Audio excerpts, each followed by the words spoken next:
Good morning and welcome to Michigan Farm and Garden. I'm Jody Pollock-Newsome and I'm your host. We have a great show lined up for you this morning. This morning we're going to talk to you about the Food Bank Council of Michigan. We're also going to talk to you about spill response and pumpkins. Stay tuned.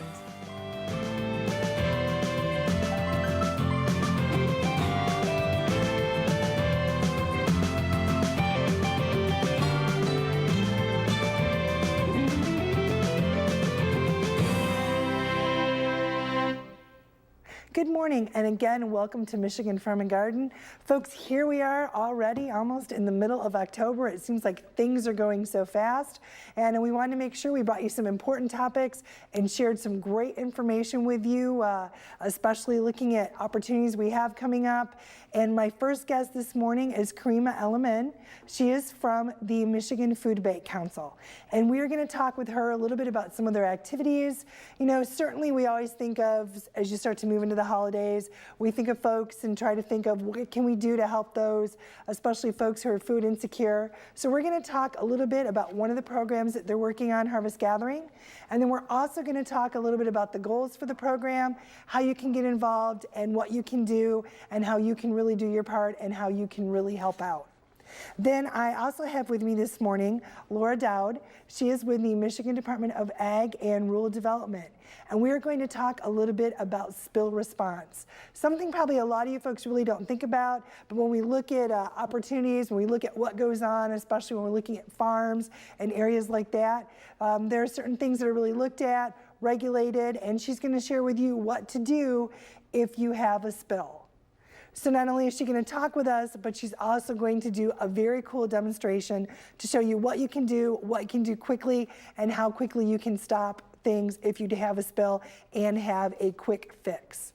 Then I also have with me this morning Ron Goldie. He is with MSU Extension, and we are going to talk pumpkins. You can see that I have one here with me. Certainly this time of year, we're all starting to think about pumpkins. We're going to talk a little bit about the industry in the state. We're going to tell you what you need to do to pick the right pumpkin for you.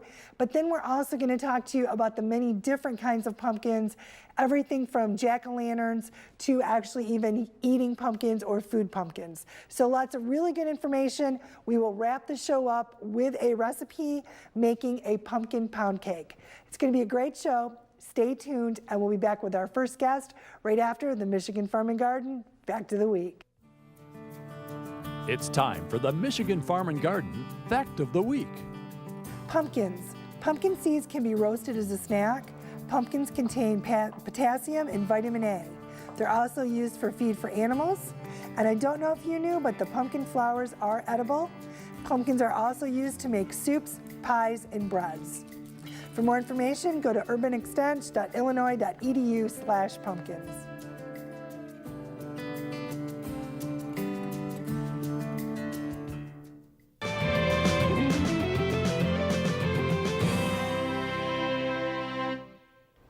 And welcome back. We are back with Karima Elamin. Karima, welcome back. Thank you for having me, Jody. I'm glad to be here. It's good to have you here, and I always love your energy and your enthusiasm. And you have one of those tough jobs, I think, when we look at the state of working with folks and trying to make sure you're looking out for those folks we have in the state that are food insecure.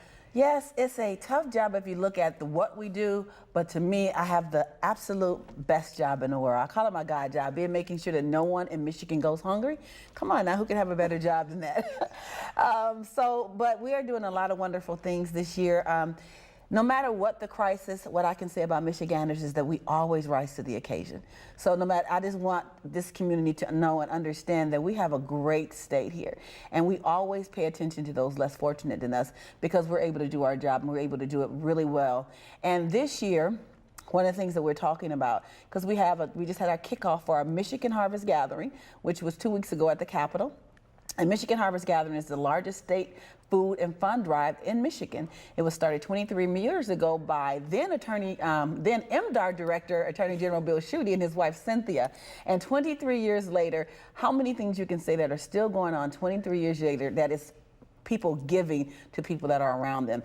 And so for our kickoff, I decided when I took over 22 months ago that we have a legacy, and there's so few legacies that are left. And I really wanted to continue the legacy. And what we did, we took a thank you to around the state of Michigan. I was telling Jody earlier, I didn't know you can drive for 15 hours and still be in the same state. Who knew? And so, but in Michigan, you can do that. Oh, yeah. And so we went on a thank you tour. And what I wanted to do, and first I'm going to do it to you, I want to tell you thank you. I want to tell this program thank you. I want to thank all the people who watch this because of you, we're able to do what we do. And we want to say thank you because we've gotten away from showing gratitude for all the many years people have supported the different things that they support. Yes, you get a tax write-off, but the bigger thing is to know that you can connect to the people that are taking your dollars and stretching them to, for every dollar that you give us, we're able to provide 5 meals. So this year's Michigan Harvest Gathering, we have some lofty goals that I know we're going to meet. We want to raise $500,000 and 350,000 pounds of food. So it's a very exciting time for us because we want to be able to meet the need. And I know you talked about at the beginning of the program that people oftentimes, they come around during the holidays. It's a warm and fuzzy time. Mm-hmm. It's wonderful. Families get together. You pack turkeys and you come up with gifts for individuals. But I want people to think a little bit broader this year because people are hungry 365 days a year. And what we don't want to do is that though we love the support, we get our biggest support during the holiday season, we want people to start kind of readjusting their thinking and say, well, what could I do on an ongoing basis? And we're providing much more opportunities for people to do online giving. We're really trying to push online giving and also trying to push people to give on a monthly basis. Just a little bit helps. Every little bit helps. Well, and I think too for you, it gives you that opportunity to have things year round because I know in some of the other programs you do, you're looking for what commodities available, Absolutely. What's out there, and how do we get any excess commodities and get them through the system. And that's the really good thing about what we do. We work with farmers. I mean, so this show is so appropriate for us because we work with like 200 or 300 different farms. And what I can say about the farming community, last year when they had the struggles that we talked about last year, the calls that I got? I didn't get calls from farmers saying that we couldn't help. We got calls saying, what are we going to do to help you because we won't be able to donate as much? And they were more concerned about the people that they help than they were themselves. And that just made my heart go because I'm thinking our farmers they're like really, they rock. They totally rock because they're really concerned about other people. And they grow food because they want people to have nutritious food. And we connect with them. And so we're always looking for new farms to bring on board. We're able to provide some dollars through like our Michigan Agricultural Surplus System. It's the MASS program as well as our Michigan Farm to Food Bank program, which is my baby, because what we do is we contract growers ahead of the growing season to grow culturally sensitive produce. So let's see, if you're in an urban community, we may have you grow collards. If you're in Southwestern where there's a large Hispanic community, we make sure there's lots of peppers. If you're up in the UP, we had a program that we were trying to really work out to get venison because, in the UP, venison is a big deal there. Now, I wouldn't serve it in Detroit, but in the UP, it goes over really well. Well, and I think that's part of it too. And you talk about that 15-hour drive, and there's so many different audiences that you guys need to be aware of and need to work that system and have that system to get those right foods to the right people. And that's the wonder and the awe about the Emergency Food Network is that we do have a system. We have an infrastructure that has been built through people that were just very dedicated to serving the hungry. And we are distributed in all 83 counties. So there's a food bank presence in every county in this state. And then we serve, like I said, about 1.8 million people. And sometimes it makes it difficult for me to say. That's the hard part because I don't want my number to go up. I don't want to feel proud because I serve 1.8 million people. I want to feel proud that next year when I come here, I'm going to say I served 1.7 because we were able to provide the supports that people need that are coming to our doors so they don't have to continue to use the food banks. But until that time, we're going to do our darndest to ensure that those people have the needs that they need. Well, and I know too, when you mention your goals, they're always very lofty. If there are folks at home, what do they do? How do they help? How do you get involved? Well, that's a really good question, Jody. What you can do to get involved, you can always go to our website, www.feedmichigan.org, which is very simple to remember. Feed Michigan families, but it's feedmichigan.org, and you can donate online. It's just a click. You just donate. It's very safe and it's very secure. You can volunteer at your local pantry. We really encourage because we need people to help us pack and sort and pack up the boxes. And then what we're encouraging people to do is to have food and fun drives with their high school, with their Kiwanis club, with their cheerleaders. leaders, with their social networks, because those are great ways. They're really good community builders. So if you want to have a great community builder, bring people around to do something for some people that are less fortunate than them. That's a really great way to build community. Well, and Karima, if there's somebody out there that says, boy, we'd like to kind of do a food drive, can they get a hold of you and you guys can help set all that kind of infrastructure up? Absolutely. You can go to our website, which is www.fbcmich.org, or you can just go to the feedmichigan.org, which you can click on that, which is a little easier to remember, and you can contact us and we will give you everything that you need. We have a whole handbook, we have papers, we have a dedicated staff. I have a phenomenal staff that are always willing to go above and beyond to help us do what we do. Great. Karima, thank you. Thank you. I love your energy and enthusiasm. Thank you. Keep up the great work. Folks, so many opportunities. It's very easy. Get involved. We'll make sure we put the websites on our website, but a great way to learn more, what you can do something in your community, and do something to help out someone else in Michigan. Stay tuned. We'll be back right after this message.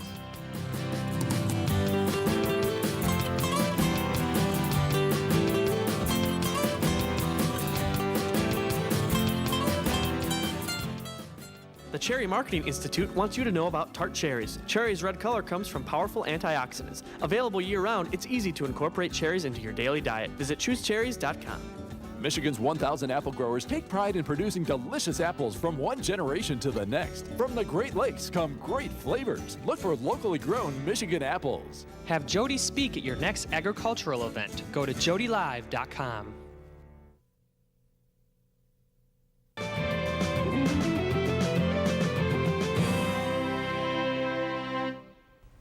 And welcome back. We are back with Laura Dowd, Michigan Department of Ag and Rural Development. Welcome to the show. Thanks, Jody. Glad to be here. It's good to have you here. I'm going to have you start. Tell us just a little bit about yourself, and then we're going to talk about the program and kind of what it is. Okay. Well, I'm Laura Dowd, and I work with the Michigan Department of Agriculture and Rural Development. I am an engineer with them, and I deal with the Michigan fuel regulations, and I've been helping farmers with spill prevention, countermeasure, and control plans, as well as trying to meet the Michigan fuel regulations, and any other issues that come up with the siting GAMPs, or the Generally Accepted Agricultural Management Practices, and other engineering related duties. So, well, there's a lot, especially as you start to look at MiF and look at how things are managed, and especially looking at kind of the host spill response. Yes. and how that works. Yes, I've definitely been a resource for our MiF technicians to help them out with any type of issues they have when they go on a farm and do a risk assessment with producers. So. Well, and I think that's one thing, I think a lot of people don't realize there are ideas what happens if you have a spill, and everyone works not to have a spill, right. But I mean, we've all just been in the kitchen and things happen, and sometimes they're out of your control. So I'm going to have you kind of walk us through and tell us a little bit more. Okay. Well, we've been dealing with the Spill Prevention, Countermeasure, and Control program. It's something that the EPA put together. And it's really to help with oil spill prevention. So we all know an ounce of prevention can do a lot. So really it's just to create a plan to help farmers prepare in the event of a spill. So the regulations apply to producers who have or store oil products. And an oil product can be diesel, gasoline, hydraulic or waste oils, crop oils, and things of that nature. And they have to store in quantities above 1,320 gallons. So it doesn't take much to go over if you're a producer that is cropping, or you've got animals and you have fuel on site. So, and the other part of the SPCC rules is you have to be able to discharge to waters of the state. And pretty much in Michigan, that's our whole state. So, yeah, some states that's not a big deal. Right. Like exempts a lot of people. Michigan, that pretty much means we're all in. Yep. So, well, and when you're looking at this too, and looking at some of these regulations, I think that's part of it, is having the MDA to have you guys and say, hey, we're here, let's help, let's come up with a response, and let's kind of work at this together. Right. It's important for producers to note that if you're storing less than 10,000 gallons of oil product on site, that you can put your plan together yourself, and our MiF technicians in the local conservation districts can help you with that gathering of information for the plan. So that 10,000 gallon level really kind of is a key break. Yep, anything over 10,000 gallons requires a PE to certify the plan. So they're going to look at all your containers on site and make sure you have the right spill controls for them. So under that 10,000 is a little easier because then you can work with folks like you and the MiF technicians. absolutely, absolutely.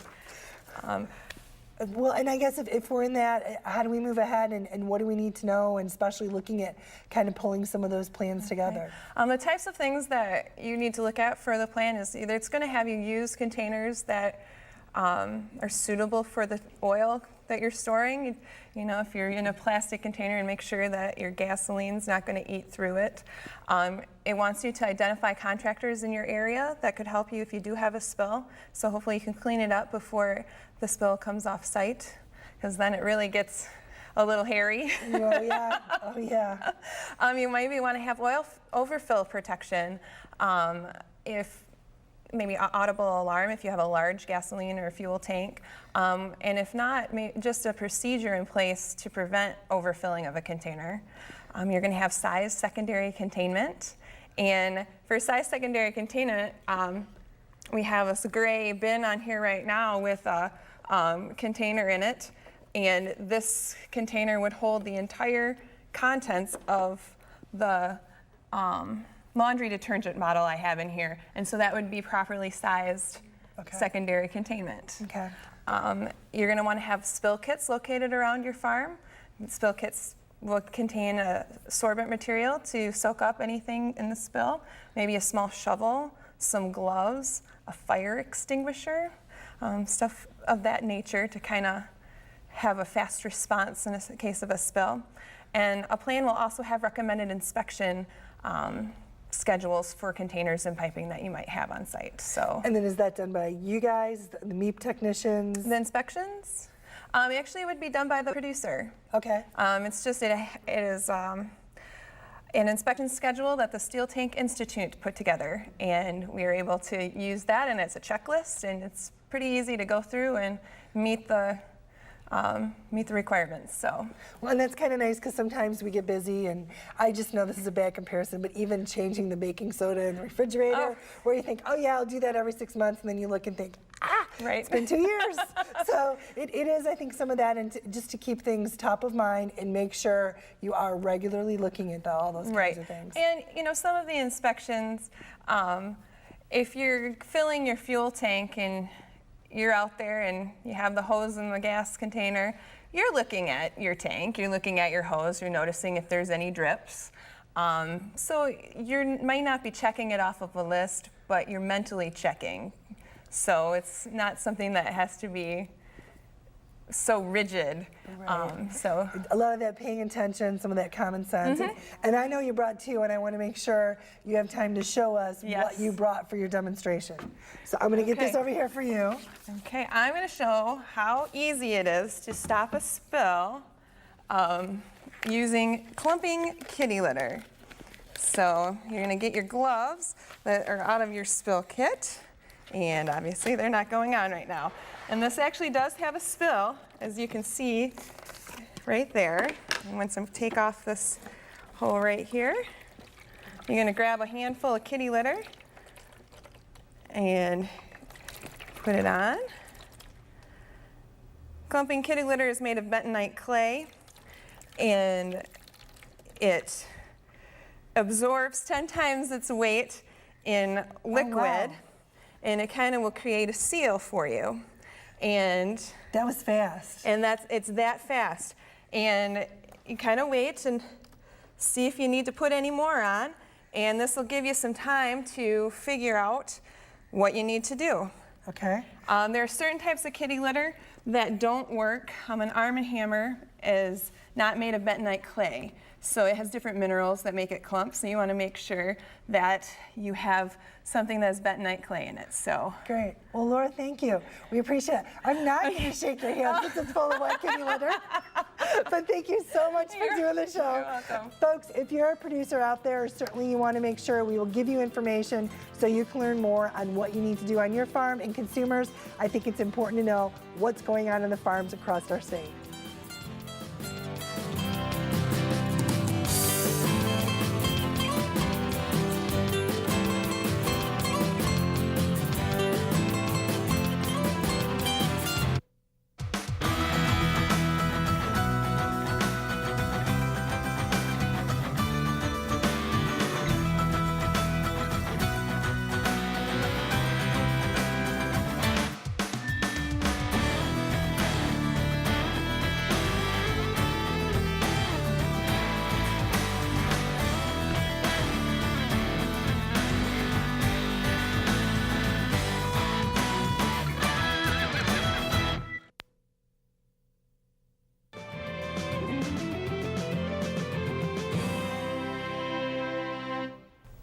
And welcome back. We are back with Ron Goldie of MSU Extension. Ron, welcome to the show. It's good to have you here. Yeah, good morning. Thank you. And look at all you brought. That's awesome. Yeah, brought a few of my friends with me here today. And it's that time of year. That's right. We're all thinking pumpkins. So I'm going to have you tell us a little bit about yourself, and then let's talk about pumpkins. Okay, I work for Michigan State University Extension out of the Southwest Michigan Research and Extension Center down in Benton Harbor. Okay. And my responsibilities there are with vegetables, pumpkins being one. Doing research on vegetables, doing research on irrigation, new technologies, new crops, also educational extension for putting together meetings, talking at meetings, that kind of thing. So you're staying busy. I'm busy. Yeah. Well, and today we're just going to pick one of those vegetables, Right. and we will talk pumpkins. Okay. Well, and certainly when we look at pumpkins, they are important to us as a state. As a state, we probably produce about $15 million worth of pumpkins in a year on about 7,500 acres. You know, that comes and goes depending on the year. Pumpkins are a big thing, especially this time of year. Well, and looking too, this time of year, I think a lot of us go out and certainly go to farm markets and get a lot of our pumpkins that way. That's right. And that's where a majority of Michigan's pumpkins are sold, is through farm markets. You know, pick your own, already picked. Most of the pumpkins are sold in October. And a good pumpkin year depends on how many nice weekends we have in October. It does make a difference That's right. if you go out and search around, or if you just try to get something quick. That's right. Yeah. Well, and I know too, and I want to make sure we have time to talk about all the different varieties and all the different types. You see a little bit of a collection here. Pumpkins are a lot like people. They come in a lot of different shapes, sizes, colors, a lot of different traits. We have the smaller ones over here. They're oftentimes used just for decorating, for painting. Some of them are hard shell, real smooth hard shell. Those are used for painting. You can move that hard shell trait into a larger pumpkin, but it's really hard to carve.